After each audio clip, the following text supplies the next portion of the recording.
Hello বন্ধুরা, আমি বারুজ্জে দিদি চলে এসেছি আজকে একটা ছোট্ট ব্লগ নিয়ে। সকাল সকাল উঠেই ব্যানার্জিবাবু চলে এসেছেন। 5:30টায় ঘুম থেকে উঠেই উনি ছাদে চলে এসেছেন গাছ লাগাতে।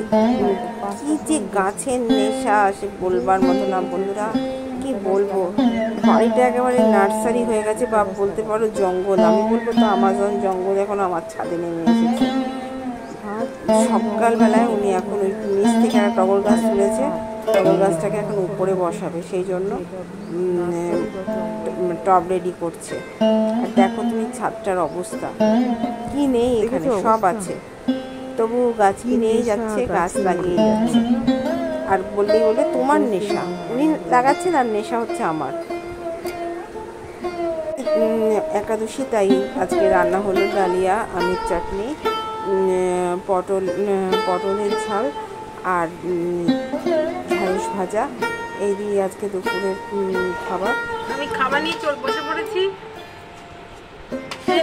এখানে খেলাম, টেবিলে বসলাম না, টেবিলে ও চিকেন খেয়েছে, ওই জন্য আর ওখানে খেলাম না, এখানেই নিয়ে বসে পড়লাম। আমরা দুজনেই দেখো আমার খাবার,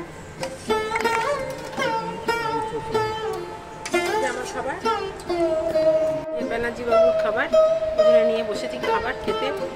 হ্যালো বন্ধুরা, দেখো আমি চলে এসেছি আমাদের গ্রুপ মিটিংয়ে। আজকে সমিতি মিটিং আছে, সেই সমিতির মিটিংয়ে চলে এসেছি। এই যে আমার বৌদি এখন বিল কাটছে। আরেকটা বৌদির বাড়ি এসেছি, তার মুখটা আমি এখন দেখাতে পারছি না। যেই বৌদির বাড়ি এসেছি সেই বৌদি মুখ দেখাবে না, লজ্জা পেয়েছে। যাই হোক, এই বৌদির দেখো, আর বাকিরা আসলে বাকিদের মুখ দেখাবো। আমার চ্যানেলটাকে সাবস্ক্রাইব করে লাইক কমেন্ট শেয়ার করে আমার সাথে যুক্ত থাকবেন। বেল আইকনটা কিন্তু টিপতে ভুলবেন না।